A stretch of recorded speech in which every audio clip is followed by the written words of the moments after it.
देश की जनता, चाहे पूर्व हो, पश्चिम हो, उत्तर हो, दक्षिण हो, नरेंद्र मोदी जी को तीसरी बार प्रधानमंत्री बनाने के लिए तैयार है।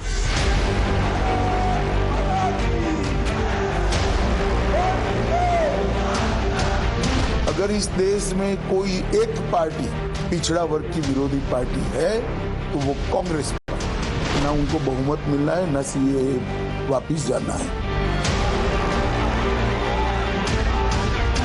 साउथ में हम कांग्रेस पार्टी से बड़ी पार्टी।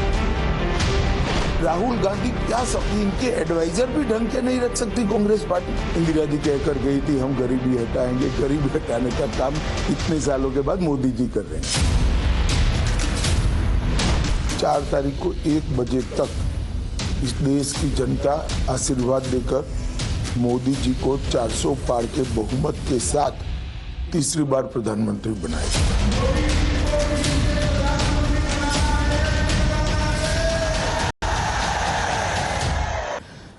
नमस्कार अमित शाह जी, और हमारे साथ इस चुनावी दौर में जुड़ने के लिए आपका बहुत बहुत धन्यवाद। आप जब टूर करते हैं, कैंपेन करते हैं, तो बहुत सारी कॉन्स्टिट्यूएंसीज में जाते हैं। 400 पार आपको लगता है ये सिर्फ नारा होगा या ये असलियत में बदलेगा? क्योंकि 2-0 तो आपका चुनाव शुरू होने से पहले ही हो गया है, सूरत और इंदौर, और विपक्ष का कहना है कि आप इसमें भी कहीं ना कहीं लोकतंत्र पर अटैक कर रहे हैं क्योंकि कैंडिडेट डराए धमकाए जा रहे हैं। देखिए 400 पार हम निश्चित रूप से करने जा रहे हैं, इसमें कोई दो राय नहीं। 4 तारीख को 1 बजे तक इस देश की जनता आशीर्वाद देकर मोदी जी को 400 पार के बहुमत के साथ तीसरी बार प्रधानमंत्री बनाएगी। रहा सवाल सूरत इंदौर में लोकतंत्र पे हमले का, इस देश में अब तक 37 लोग निर्विरोध चुने गए हैं, ज्यादातर कांग्रेस के हैं। तब राहुल बाबा ने बताना चाहिए कि उस वक्त उनकी पार्टी ने कांग्रेस की लोकतंत्र की हत्या की थी क्या? जब यशवंतराव चौहान जीत गए, जब उनके समर्थन से फारूक अब्दुल्ला जीत गए, जब डिंपल यादव उनकी साथी है वो चुन ली गई निर्विरोध। अपनी पार्टी के लोग इनसे संभलते नहीं है और हर हार को लोकतंत्र पर हमला कर कर वर्णित करते हैं। हार जाते हैं तो कहते ईवीएम ठीक नहीं है, ईवीएम पर ठीकरा फोड़ते हैं। जीत जाते हैं तो टप से शपथ ले लेते हैं। तो भाई जीतने के बाद भी शपथ मत लो, वही ईवीएम है, खराब ईवीएम है। खराब ईवीएम से जीतने के बाद शपथ ले सकते हैं क्या? राहुल गांधी बताए वायनाड जीतेंगे तो वो शपथ लेंगे या नहीं लेंगे? क्योंकि ईवीएम तो खराब है, उनका चुनाव ईवीएम से हुआ है। किस प्रकार की बचकाना बातें इतनी पुरानी पार्टी करी, इनको कोई सलाह देने वाला भी नहीं बचा है। नेता तो नहीं ही बचा है, मगर एडवाइजर भी शायद नहीं बचे हैं अब तो। आप मानते हैं कि वाकई कांग्रेस में क्राइसिस है नेता, बड़े नेता का? क्योंकि प्रत्याशी की भी क्राइसिस है, नेता की भी क्राइसिस है, नियत की भी क्राइसिस है और नीति की भी क्राइसिस। आपने एक मुहिम शुरू की है कांग्रेस के मैनिफेस्टो पे, जिस पर मुस्लिम लीग का मैनिफेस्टो कहा गया है, राहुल गांधी के एक्सरे की बात कही गई है, वेल्थ रीडिस्ट्रीब्यूशन, इनहेरिटेंस टैक्स की बात की है। कांग्रेस पार्टी कहती है कि ऐसा कुछ भी उन्होंने मैनिफेस्टो में लिखा नहीं है, बीजेपी भ्रम फैलाती है। मुझे एक बात समझाइए नाविका जी, पर्सनल लॉ का मतलब क्या है? कांग्रेस पार्टी देश की जनता के सामने एक्सप्लेन करेगी क्या? माइनॉरिटीज के पर्सनल लॉ का हम समर्थन करेंगे, वो क्या है? वही तो डिमांड थी मुस्लिम लीग की। गवर्नमेंट के कॉन्ट्रैक्ट्स दिए जाएंगे, उसमें माइनॉरिटी को प्रायोरिटी दी जाएगी। अब कॉन्ट्रैक्ट्स फर्स्ट लोएस्ट के आधार पर दिए जाएंगे, क्वालिटी काम के आधार पर दिए जाएंगे, योग्यता के आधार पर दिए जाएंगे, या माइनॉरिटी मेजोरिटी के आधार पर? इससे बड़े अपीसमेंट का कोई उदाहरण ही नहीं हो सकता। आपने ये भी कहा है कि 3 तलाक वापस लाएंगे, वो उस पर तो सुप्रीम कोर्ट का वर्डिक्ट आ गया है। क्या ये भी कांग्रेस की तरफ से एक भ्रम फैलाने की कोशिश है? नहीं, वो कुछ भी कर सकते हैं, अब उन्होंने घोषणा पत्र में रखा है, हम क्यों डाउट। मैं देश की जनता को पूछना चाहता हूं कि इस देश में ट्रिपल तलाक अभी भी होना चाहिए क्या? कांग्रेस उसको वापस लाना चाहती। देश की जनता को तय करना है, क्या देश सरिया के आधार पर चलेगा क्या? देश की जनता को तय करना है। राहुल गांधी की मंशा स्पष्ट है। राहुल गांधी एक्सरे करेंगे, जाति जनगणना पर उनका बहुत एम्फसिस है। हर जगह जाते हैं तो पूछते हैं कि जितने टेलीविजन चैनल हैं, जितने न्यूज़पेपर हैं, उसमें कोई ओबीसी एडिटर नहीं है। देखिए नाविका जी, इनकी कोई विश्वसनीयता नहीं है। इन्होंने 55 साल तक देश में शासन किया है, कभी भी जाति जनगणना करी है क्या? मैं पूछ रहा हूं कांग्रेस पार्टी के नेताओं को, अब तक क्यों नहीं करी भैया आपने, जरा बता दो। अब वो आपके एडिटर भी तय करेंगे, शायद आप तो ओबीसी नहीं हो। मैं नहीं हूं। तो आपकी नौकरी भी अब संकट में है। उनकी तरफ से तो बहुत देर से संकट में, बॉयकॉटेड हूं। नहीं, बॉयकॉटेड छोड़ दो, अब ओबीसी के मुद्दे पर। भाई ओबीसी बच्चे मेरिट्स में काफी कुछ प्राप्त कर रहे हैं। और मैं आपको बताना चाहता हूं, कांग्रेस पार्टी ने काका साहेब कालेलकर कमीशन का रिपोर्ट पूरा रद्दी में डाल दिया। मंडल कमीशन की रिपोर्ट को दबा कर रखा। जब मंडल कमीशन का रिपोर्ट लेकर आए कोई अन्य पार्टी, तब श्री राजीव गांधी ने 2.5 घंटे का भाषण करके इसका विरोध किया था। और आज ये ओबीसी की बात कर रहे हैं। कांग्रेस पार्टी अब तक सत्ता में रही 2014 तक, ओबीसी के बच्चों को केंद्र के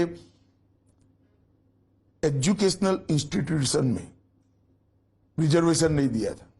वो आरक्षण नरेंद्र मोदी जी ने आकर दिया। आज तक ओबीसी शब्द, अन्य पिछड़ा वर्ग शब्द को संवैधानिक मान्यता नहीं दी। ओबीसी आयोग का गठन नहीं किया गया। नरेंद्र मोदी जी ने अन्य पिछड़ा वर्ग आयोग का गठन किया। ये क्या कह रहे हैं? वो ऐसा मानते हैं क्या कि कोई कुछ समझता नहीं है? अगर इस देश में कोई एक पार्टी पिछड़ा वर्ग की विरोधी पार्टी है तो वो कांग्रेस पार्टी। तो अमित शाह जी, आपका एक वीडियो भी था जिसको एडिट किया गया, तमाम स्टेट्स में एफआईआर्स हुई, आपने एक मुख्यमंत्री को समन भी किया है तेलंगाना। नहीं, आपका वीडियो बनाने पर कोई आपत्ति नहीं है, फेक वीडियो बनाने पर। आप समन और एफआईआर को ही पूछती रहेगी। लेकिन आप भी अभी राहुल गांधी के संपर्क में आ गई लगती है। हाँ, देखिए मूल चीज क्या है, वीडियो एडिट किया गया नहीं किया गया, और इस तरह से तोड़ मरोड़ कर चुनाव को प्रभावित करना चाहिए या नहीं करना चाहिए, वो मूल चीज है। और जब आप एडिट करोगे तो एफआईआर भी होगी, अरेस्ट भी होगी। नहीं डरना चाहिए फिर तो रेवंत रेड्डी को अरेस्ट करने, मैंने ऐसा नहीं कहा है, वो पुलिस का काम है। इससे डरना नहीं चाहिए, करने से पहले सोचना चाहिए।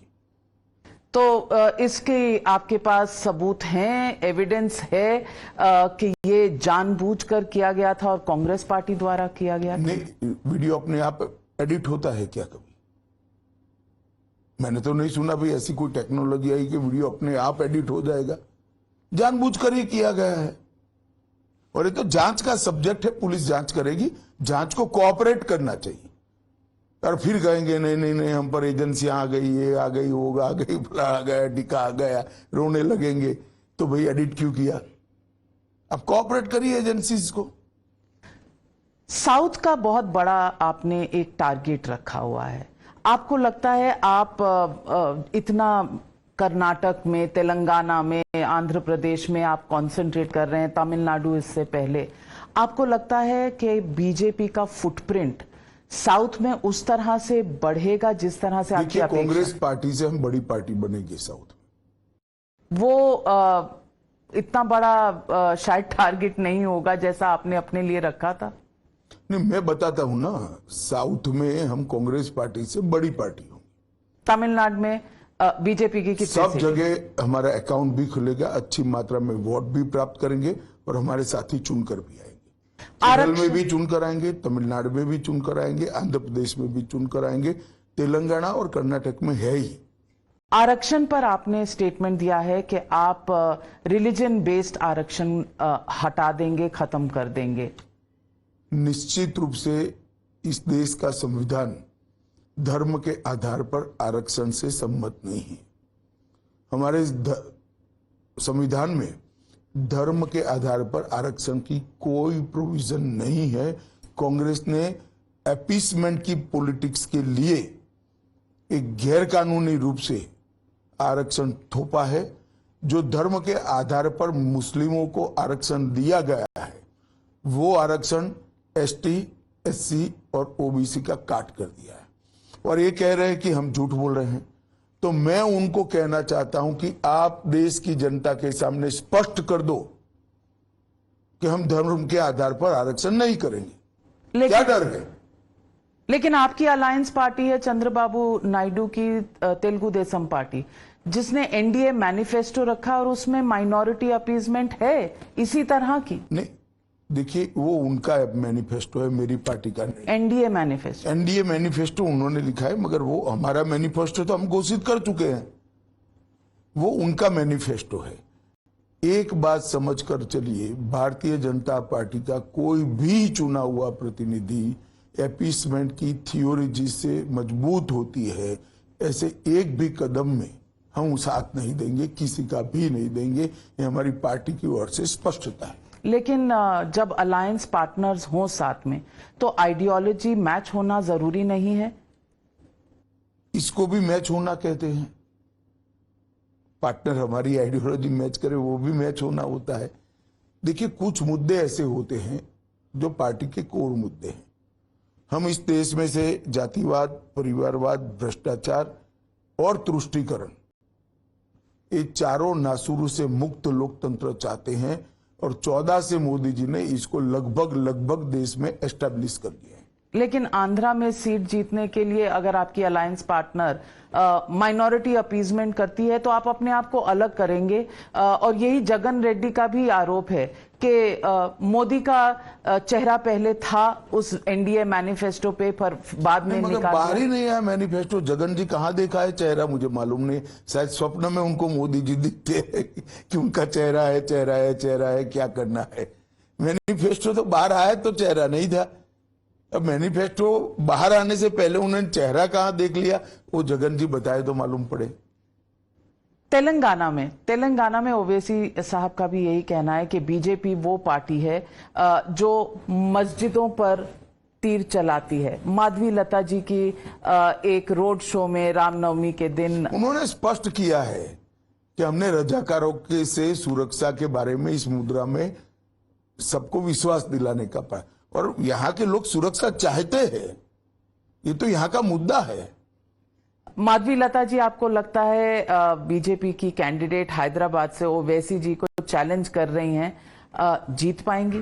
देखिए, निश्चित रूप से हम जीतने के लिए लड़ रहे हैं। हारना जीतना जनता के हाथ में, जनता जिसको आशीर्वाद देगी वो जीतेगी। परंतु हम निश्चित रूप से इस सीट को जीतने के लिए लड़ रहे हैं और दम लगाकर लड़ेंगे। मैंने खुद कल वहां रोड शो किया है। आपने रोड शो किया है और आप तमाम स्टेट्स में, उत्तर प्रदेश में, बंगाल की आपने बात की। आरोप आप पर यह है कि वही आरोप घूम फिर कर आता है कि 2 मुख्यमंत्री इस वक्त जेल में हैं, एक को समन किया गया है और ममता बनर्जी के साथ आपके मतभेद, संदेश खाली लेकर, ईडी लेकर चलते रहते हैं। क्या ये लोकतंत्र के लिए फायदेमंद है?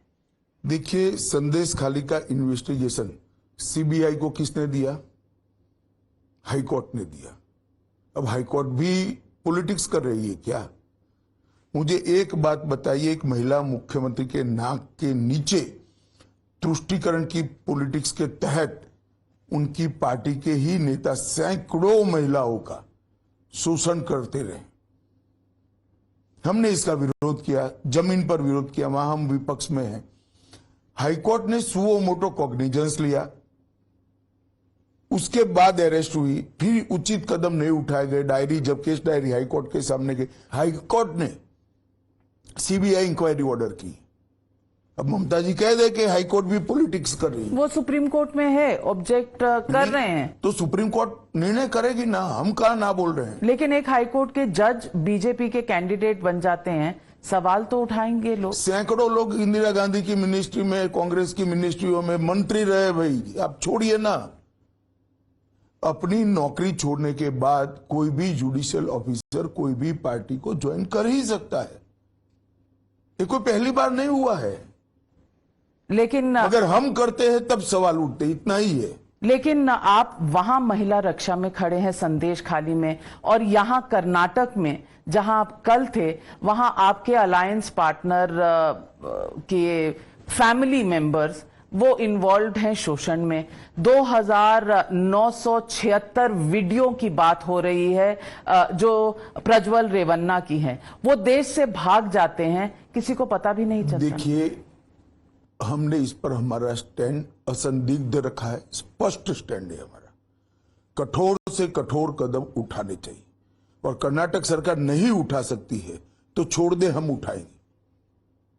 लॉ एंड ऑर्डर उनके हाथ में है। जब तक वोकलिगा वोटिंग नहीं हुआ, इन्होंने ये पूरी चीज को दबा कर रखा। जैसे ही वोकलिगा बिल का वोटिंग समाप्त हुआ, इसको बाहर लाए और तब तक भाग गए। मैं आपको बताता हूं, अगर उन्होंने समय पर कदम उठाए होते तो भाग भी नहीं पाते, अरेस्ट भी होते। लेकिन आपके अपने पार्टी के आदमी ने चिट्ठियां लिखी हैं कर्नाटक के स्टेट प्रेसिडेंट को। देखिए, एक बात समझ लीजिए, एक नॉन ऑफिशियल का चिट्ठी लिखना, इसकी तथ्य की जानकारी का कर्नाटक स्टेट प्रेसिडेंट के पास क्या एजेंसी है? एजेंसी किसके पास है? कर्नाटक में कांग्रेस के पास है। उनको जांच करनी थी। और एक कब का मालूम होगा? मैं तो स्पष्ट आरोप लगाता हूं, इन्होंने वोकलिगा वोटिंग समाप्त होने तक इसको दबा कर रखा, क्योंकि डीके शिव कुमार स्वयं वोकलिगा है। अमित शाह जी, लोग कहते हैं कि आप राम लहर पर ही आपका पूरा दारोमदार टिका हुआ है इस चुनाव का। राम मंदिर की बात करें तो आप इसको अचीवमेंट्स में गिनवाते हैं, और वैसे महंगाई बेरोजगारी से जनता त्रस्त है। ये विपक्ष का आप पर आरोप है। देखिए, विपक्ष का काम आरोप लगाना है। मैं उनको पूछना चाहता हूं, इतने साल सरकार चलाई, कब 10 लाख करोड़ का इंफ्रास्ट्रक्चर का बजट हुआ है? इतने साल चलाई सरकार, कब सर्जिकल स्ट्राइक और एयर स्ट्राइक करने की आपने हिम्मत करी? इतने साल सरकार चलाई, आपने कभी भी धारा 370 को छूने का हिम्मत करा है? इतने साल सरकार चलाई, आपने कभी भी हिंदू, बौद्ध, सिख, जैन, क्रिश्चियन शरणार्थियों को नागरिकता देने के लिए इनिशिएटिव लिया है? इतने साल सरकार चलाई, कभी भी गरीबों को 5 किलो अनाज फ्री ऑफ कॉस्ट दिया है? इतने साल सरकार चलाई, कभी भी एक 10 साल के अंदर 60 करोड़ से ज्यादा बैंक अकाउंट खोलकर हर गरीब को देश के अर्थतंत्र में समाहित होने का अधिकार दिया है? इतने साल सरकार चलाई, 14 करोड़ महिलाओं को आपने टॉयलेट से वंचित रखा, ये आपराधिक काम है। इतने साल सरकार चलाई, 6 करोड़ लोग घर विहीन थे, 3 करोड़ हमने बना दिए, 3 करोड़ अगले 5 साल में बनाए। इतने साल सरकार बनाई, 20,000 गांव में बिजली का तार नहीं पहुंचा था, 3 करोड़ घर में बिजली नहीं पहुंची थी, हमने पहुंचाई।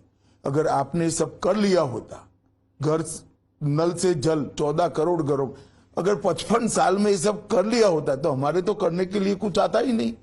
चुनाव के मुद्दे तो ये है नाविका जी।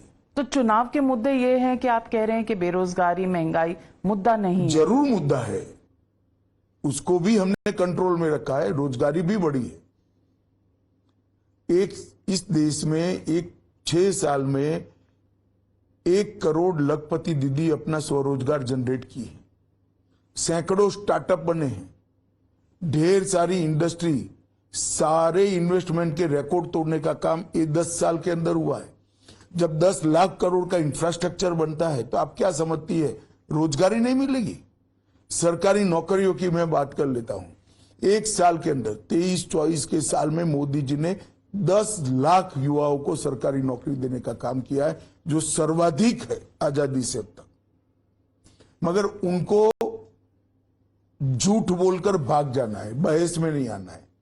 आप कर लो ना राहुल गांधी का इंटरव्यू, मैंने सब कहा, पूछना आप जरा, कर पाओ तो कर लो, जाओ। लेकिन उनका यह भी कहना है कि अगर 80 करोड़ लोगों को आज भी गरीब होने पर मुफ्त राशन मिल रहा है, तो बात तो यही हुई कि 80 करोड़ लोग गरीब हैं इस देश में। नहीं तो किसकी लेगेसी है? हमने तो उसमें से 25 करोड़ को गरीबी रेखा के बाहर निकाला है।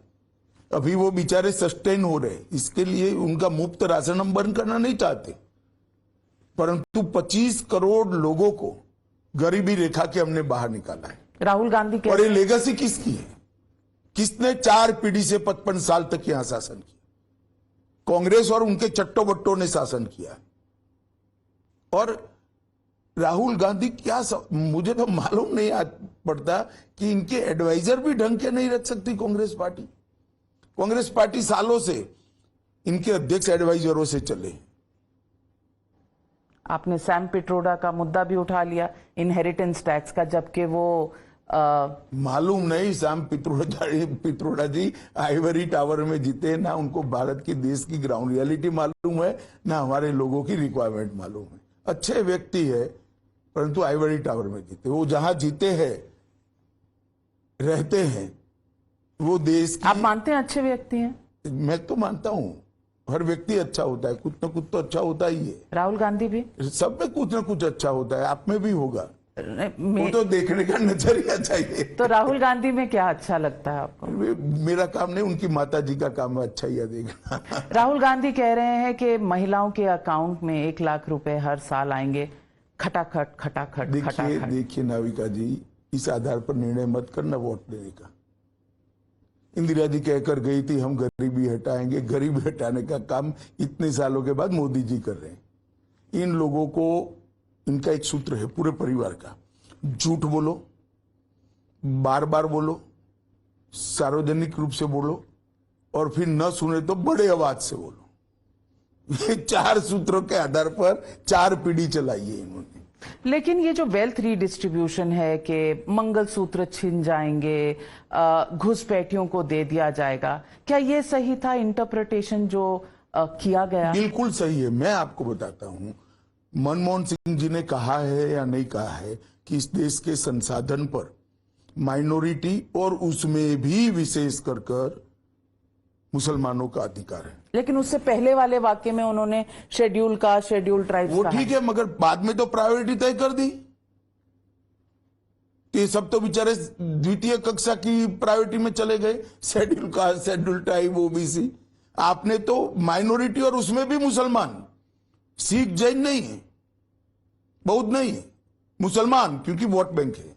चलिए, तो फिर सवाल ये पूछते हैं कि आपके मैनिफेस्टो में यूसीसी है, एक वन नेशन वन पोल है, लेकिन इस बार एनआरसी नहीं है, कोई खास वजह? पहले मैं बता देता हूं, वन नेशन वन पोल ये बहुत महत्वपूर्ण सुधार होने वाला इस देश की चुनाव प्रक्रिया में। देश में बार बार चुनाव होने से समय की और धन की, संसाधन की बहुत बड़ा व्यय होता है। दूसरा, बार बार कोड ऑफ कंडक्ट लगने से विकास भी बाधित होता है, और देश की जनता वोटिंग जो करती है उसमें बहुत सारे कंफ्यूजन भी होते रहते हैं, राष्ट्रीय मुद्दों पर, स्टेट के मुद्दों पर और स्थानीय मुद्दों पर। वोटिंग का एक ही समय तय होना चाहिए, और देश की जनता ने कई बार इसका क्षीर नीर किया है। ऊपर अलग लोगों को वोट दिया है, नीचे अलग, आज भी होता है जहां साथ में चुनाव होते हैं। तो ऐसा भय रखे बगैर मैं तो अपील करता हूं सभी दल को कि मोदी जी ये जो नया विचार लेकर आए हैं वो देश की चुनाव प्रक्रिया में सुचिता भी स्थापित करेगा और उसका स्वास्थ्य भी अच्छा करेगा, तो इसका मदद करना चाहिए। यूसीसी भी हमारे देश के संविधान के अंदर जो गाइडिंग प्रिंसिपल्स तय किए गए, क्योंकि उस वक्त ऐसी परिस्थिति नहीं थी कि यूसीसी लाया जाए, बहुत आपाधापी चल रही थी। तो संविधान सभा ने देश के विधानमंडल और संसद से अपेक्षा की कि उचित समय पर विधानमंडल और संसद इस देश में एक समान नागरिक कानून को लेकर आए, और मैं मानता हूं ये सभी चुने हुए लोगों का दायित्व था, मैंडेट था संविधान सभा, जिसमें ज्यादातर सदस्य कांग्रेस के थे। मगर अपीसमेंट की पॉलिटिक्स करने के लिए ये लोग इसको छोड़ दिए। हम यूसीसी लेकर आए हैं, उत्तराखंड में लेकर आए हैं, और हमने संकल्प पत्र में रखा है कि हम ये प्रयास करेंगे कि 5 साल में पूरे देश में यूसीसी लागू हो जाए।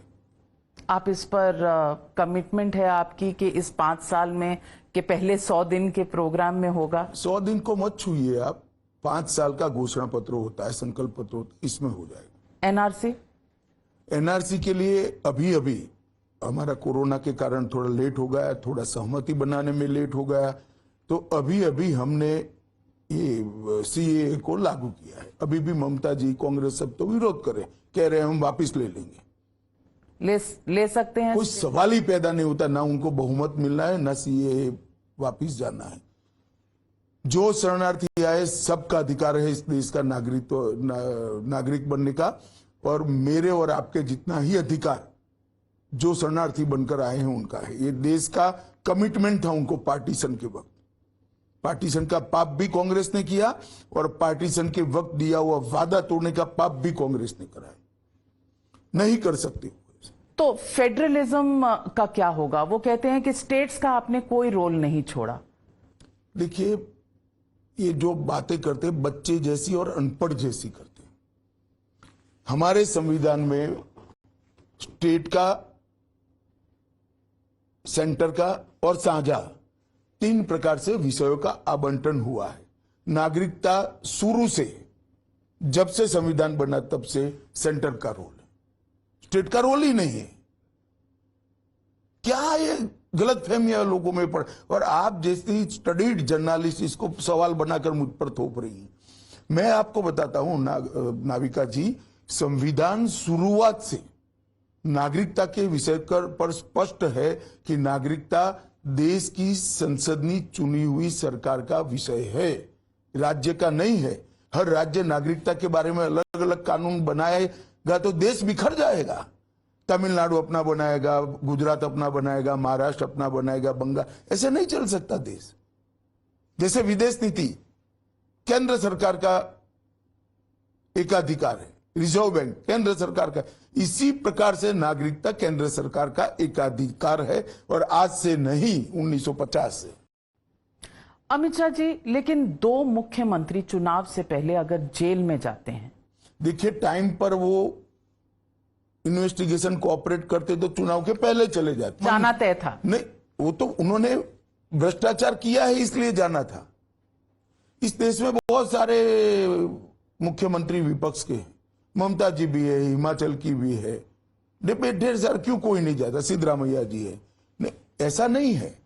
आप करप्शन करोगे, पकड़े जाओगे, चुनाव तक आप आपकी पेशी टालते जाओगे, चुनाव के वक्त अपीयर होगे, फिर अरेस्ट होगे, तो देखो देखो देखो चुनाव के वक्त, अरे भाई तो 6 महीना पहले आ जाना था, चाहिए था।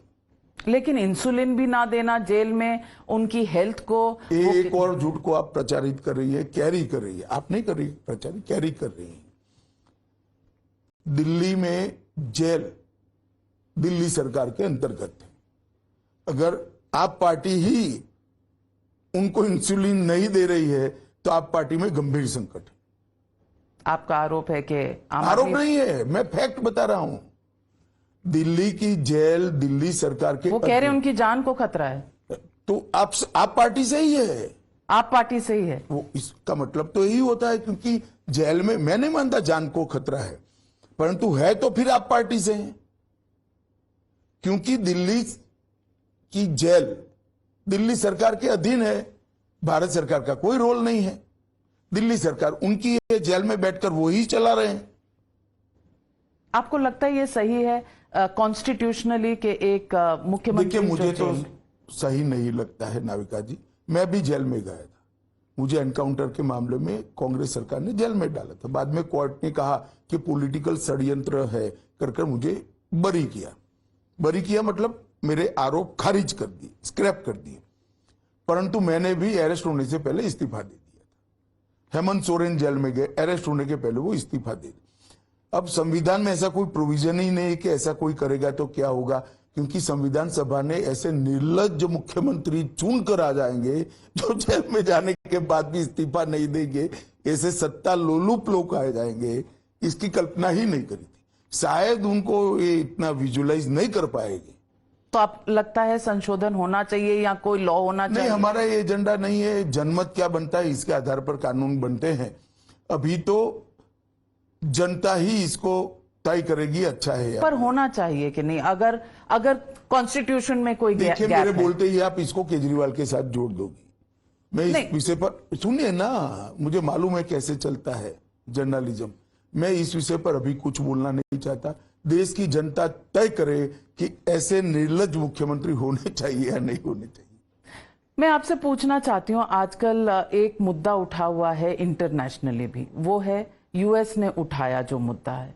यूएस ने कहा है कि रॉ से, R&AW से कोशिश की गई कानून को निशाना बनाने की। यूएस ने कोई मुद्दा नहीं उठाया, किसी अखबार ने उठाया। अखबार को आप यूएस मत बना दो, वॉशिंगटन पोस्ट। हाँ, इसको यूएस मत बना दीजिए, वो अखबार है आपके जैसा।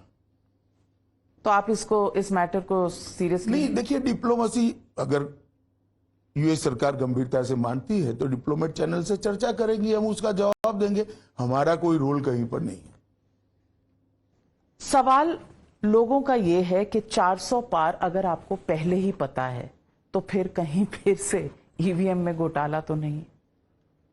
देखिए, हमने लास्ट टाइम 300 पार का नारा दिया था, तो क्या ईवीएम में घोटाला था? तो राहुल गांधी वायनाड से कैसे जीते? इतनी सारी सरकार, उसके बाद 5 साल में कैसी ऑपोजिशन की बनी?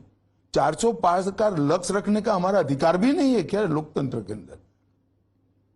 कोई राजनीतिक गठबंधन एनडीए अपना लक्ष्य तय नहीं कर सकता? किस प्रकार से हमें पर दबाव बनाया जा रहा है? आप हारोगे तो हम भी हारना तय कर ले।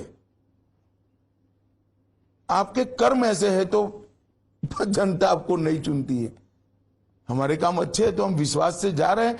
मोदी जी ने 10 साल में कोई ऐसा काम नहीं किया कि भारतीय जनता पार्टी के कार्यकर्ता का सर नीचा हो। आज हम सर उठाकर चल रहे हैं कि पूरी दुनिया में मोदी जी ने भारत का सम्मान बढ़ाया है, भारत को सुरक्षित किया है, भारत को समृद्ध किया है, गरीबों का कल्याण किया है। लेकिन फिर वोटिंग परसेंटेज गिर क्यों रही है? इलेक्शन कमीशन देखिए, वोटिंग परसेंटेज 2 आइडियोलॉजी के लोगों को मिलकर बनती है। मुझे लगता है कांग्रेस का खेमा पूरा सुस्त पड़ा है, वोट डालने ही नहीं निकल रहे हैं।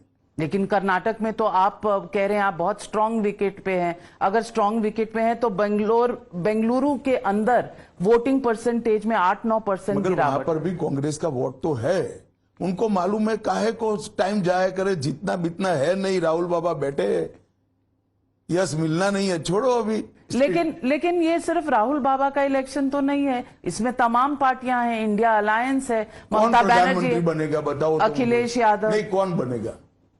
आप बताइए। आप शरद पवार जी बन सकते हैं क्या? ममता जी बन सकती है क्या? उद्धव जी बन सकते हैं क्या? अखिलेश बन सकते हैं क्या? स्टालिन बन सकते हैं क्या? या तो फिर एक सुझाव आया था बारी बारी एक हर साल एक बनाएंगे। किस प्रकार का गठबंधन है जिसका ना नेता है, ना नीति है, ना नीयत है? पर इस तरह के एक्सपेरिमेंट्स पास्ट में हुए हैं। अच्छे हुए हैं क्या?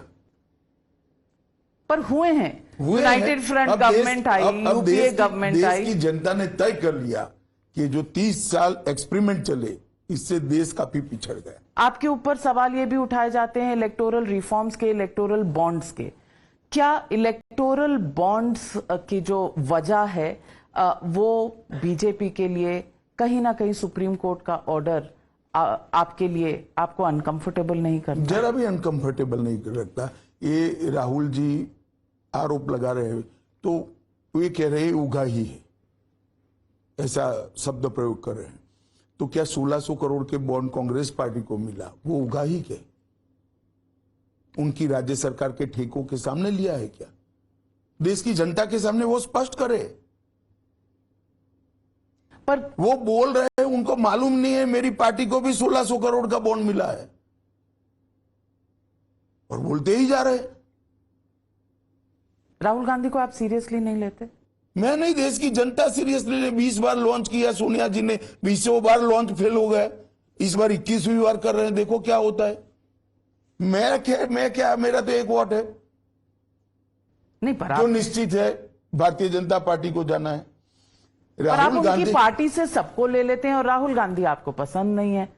उनकी पार्टी से जो भी आता है वो आपके लिए नहीं, तो ठीक हमने है। कभी ये नहीं कहा कि कांग्रेस में सभी लोग बुरे हैं। अब वो भी समझ गए हैं कि इनके नेतृत्व में कुछ होना नहीं है। तो जो आरोप लगे हुए, जो टेंटेड हैं, सब आपके पार्टी में आ जाते हैं और विपक्ष कहती है आपका एक बीजेपी देखो ब्रांड नाविका जी, वॉशिंग मशीन है। आप भ्रांति खड़ा मत करिए। विपक्ष कहता है कि वॉशिंग मशीन है तो आपके कपड़े तो मैले हैं ना।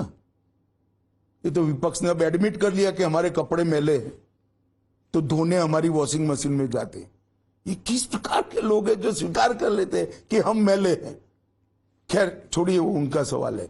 मैं बीजेपी का स्टैंड फॉर्मली आपके सामने, आपकी चैनल के माध्यम से देश की जनता के सामने रखना चाहता हूं। एक भी व्यक्ति जो हमारे पार्टी में जुड़ा है जिस पर आरोप है, इसका हमने एक भी केस विड्रॉ नहीं किया है, न डायल्यूट किया। किसी अखबार ने दिखाया है कि 25 में से 23 मामले वापस ले लिए गए। एक भी ऐसा नहीं हुआ है। क्या होता है नाविका जी, जब ये मामले बनते हैं, जब बनते हैं तब 3-4 प्रकार के मामले बनते हैं। करप्शन का बनता है, एक प्रोसीजरल लूफोल्स का बनता है, किसी का फेवरेटिज्म का बनता है, एक इग्नोरेंस का बनता है। मगर जब भ्रष्टाचार के मामले पर मुख्य केस कॉन्क्रीटली बना लिया जाता है तो ये सारे मामले अपने आप मर्ज होते हैं या विड्रॉ होते हैं, क्योंकि भ्रष्टाचार के केस में ही ये चारों मामले आ जाते तो हैं। यानी कि आपके आरोप पहले जो लगाए गए थे वो गलत थे, अजीत पवार पर, अशोक चव्हाण सबके पर। केस चल रहे हैं, एक भी विड्रॉ नहीं किया है, न डायल्यूट किया है, सब प्रोसिक्यूशन। पहले वो चक्की पी सिंह थे, अब वो डेप्यूटी चीफ मिनिस्टर बनकर बैठे हैं। नहीं, वो ठीक है, डेप्यूटी चीफ मिनिस्टर बने, मगर उनको बरी नहीं किया है। पर कहीं क्योंकि आप बात करते, क्योंकि आपकी पार्टी का नारा है, क्योंकि प्रधानमंत्री कहते हैं कि ना खाऊंगा ना खाने दूंगा, तो कहीं ये दोनों चीजें नहीं, हमारी जिम्मेदारी तो हमारे पास आकर कुछ करे तब बनती है। आगे जो किया है इसका कोर्ट ने मीमांसा कर रही है। कोर्ट लेकिन जब ये आते हैं तो कोई सीवी नहीं देखते कि भाई इस पे क्या क्या ऐसा आरोप है लगे नाविका हैं। जी, जिस प्रकार के वातावरण में वो रहे वहां ये सबकी परमिशन होगी, एनडीए में नहीं है, एक बात। दूसरी बात, जो कर आए हैं उसमें हमारी ओर से कोई डाइल्यूजन नहीं होगा, मैं आपको विश्वास दिलाना चाहता हूं। अमित शाह जी, चुनाव की सरगर्मी रोज नए हाइट पर जा रही है, गर्मी भी बहुत है और बीच में पॉलिटिक्स की जो सरगर्मी है वो भी बढ़ती चली जा रही है। आज आप देश की जनता को एकदम सीना ठोक कर कह सकते हैं कि इस बार पिछले 2 चुनाव से ज्यादा आपकी सीटें आएंगी, क्योंकि इनकम्बेंसी नहीं है, कुछ ऐसा नहीं। है, मैं कैसे कह सकता हूं। मैं तो देश की जनता को विनती करने आया हूं कि 30 साल तक ये देश एक प्रकार से अस्थिरता के माहौल में चला, मिलीजुली सरकारें रही। 30 साल के बाद आपने मोदी जी पर पूर्ण विश्वास किया, 2 बार पूर्ण बहुमत की सरकार दी और ये 10 साल में देश ने अच्छा खासा मकाम हासिल कर लिया है। अब समय आ गया है कि 2047 में पूर्ण विकसित भारत बनाना, आत्मनिर्भर भारत बनाना और हर क्षेत्र में विश्व में भारत को नंबर 1 बनाना। 10 साल मोदी जी के यूपीए के गड्ढे जो बनाए गए थे इसको भरने में गए हैं। अब मजबूत भारत, सुरक्षित भारत, समृद्ध भारत, शिक्षित भारत की नींव डालने का टाइम आ गया है।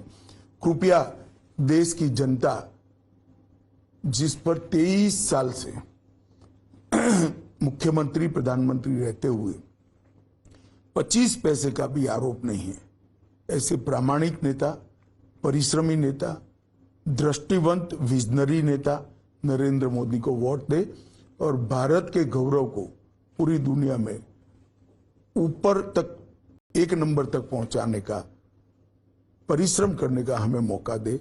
यही मैं देश की जनता को और डिक्टेटरशिप का आरोप, देखिए इस देश में अदालतें भी हैं, मीडिया भी है। आप इतनी बेखौफ होकर पूछ रही है क्या होगा, आपको बताओ, कुछ नहीं होगा। काहे की डिक्टेटरशिप? मैं आपको चैलेंज देता हूं, जो हम पर डिक्टेटरशिप का आरोप लगा दे, आपके इतने सवालों का जवाब एक बार दे दे बैठकर। अब 5 साल में ले आओ तो मेरे पास आना। आप 5 साल मौका देंगे उनको? नहीं, वो लोग मीडिया को रूबरू ही नहीं होते हैं, झूठ बोलकर भाग जाते हैं। अमित शाह जी हर बार की तरह इस बार भी सीधे सवालों के सीधे जवाब देने के लिए और इस बहुत ही बिजी क्रिस क्रॉस वाली कैंपेन ट्रेल के बीच हमसे बात करने के लिए मैं आपका तहे दिल से धन्यवाद करता हूं। धन्यवाद नाविका जी।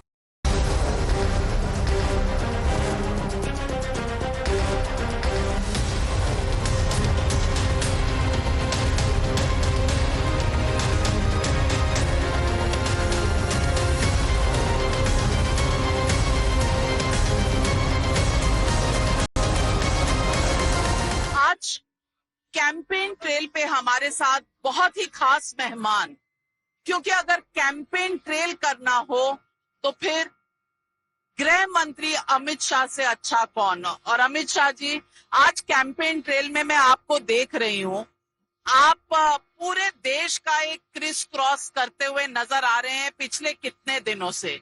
ये जो 400 सीट की लड़ाई है, मैं पूछना चाहती हूं एक राजनेता पर और आपके कंधों पर ये कितना बड़ा टारगेट है और कितनी बड़ी रिस्पॉन्सिबिलिटी है। देखिए, कोई बड़ा टारगेट भी नहीं है, बड़ी रिस्पॉन्सिबिलिटी नहीं है। पूरे देश की जनता, चाहे पूर्व हो, पश्चिम हो, उत्तर हो, दक्षिण हो, नरेंद्र मोदी जी को तीसरी बार प्रधानमंत्री बनाने के लिए तैयार है। और जहां पर भी जाते हैं हमसे 2 कदम आगे जनता दिखाई पड़ती। एक प्रकार से ये वास्तविक लक्ष्य है और निश्चित रूप से सिद्ध होगा।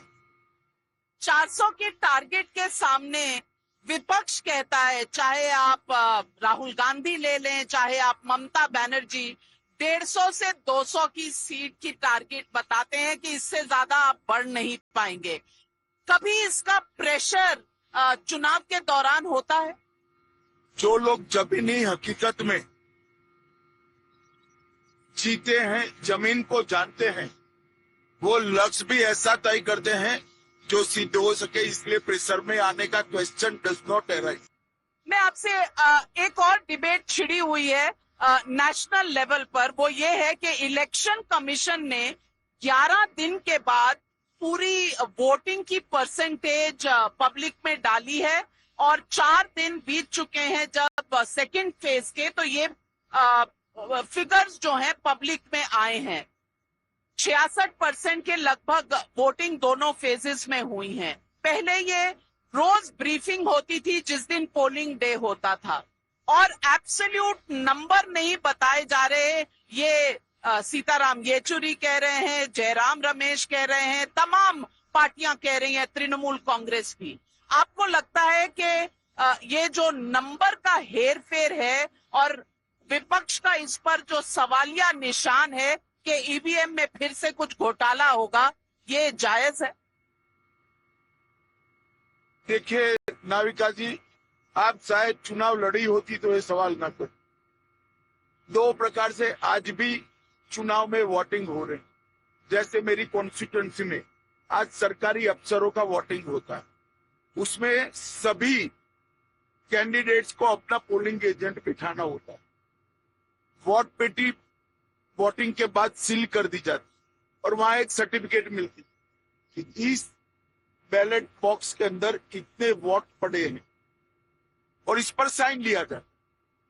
इसी तरह से जो मशीन है वो भी सील की जाती थी और इस पर भी साइन होते हैं सभी पोलिंग एजेंट्स के, और उसका भी सर्टिफिकेट चुनाव आयोग देता है कि इसमें एक एग्जाम्पल के लिए मैं नंबर बोलता हूं, 678 वोट पड़े।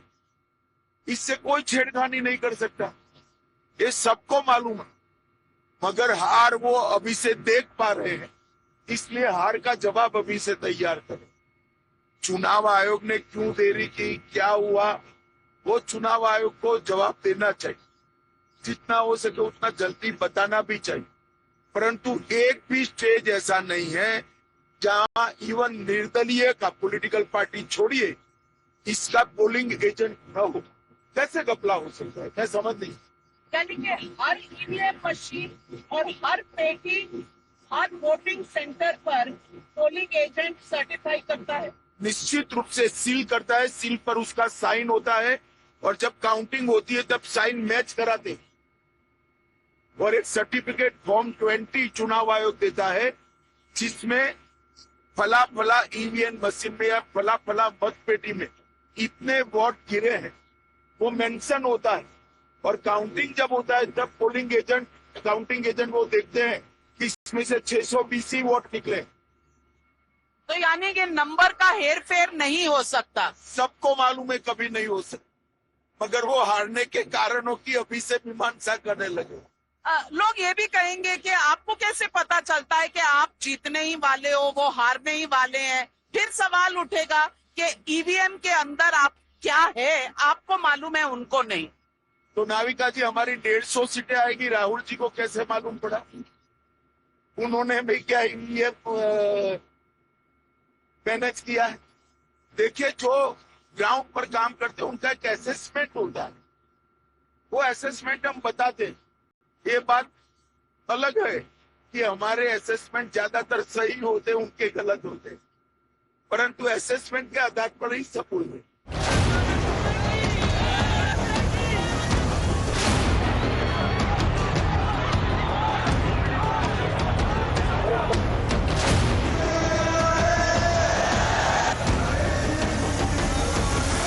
चुनाव आपको पहले के चुनावों से कुछ अलग दिखते हैं।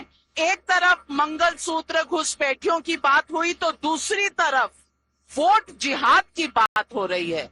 आपको लगता है इस तरह के चुनाव, इस तरह का पोलराइजेशन, ध्रुवीकरण कौन कर रहा है? देखिए, तो आप लोग क्या मुद्दा उठाते हो उस पर निर्भर है। ये चुनाव में 3 करोड़ गरीबों को घर बनाने की भी बात है। देश के 70 साल से ज्यादा आयु वाले हर नागरिक को 5 लाख तक का स्वास्थ्य का खर्चा उठाने की भी बात है।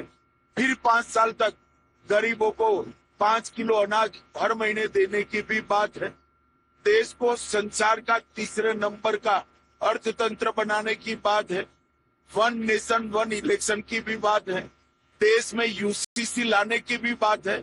मगर मीडिया को ये रचनात्मक एजेंडा पसंद नहीं आता, तो मिर्च मसाले वाली चीजें जो हालांकि 1% के आसपास है उसको उठा लेता है।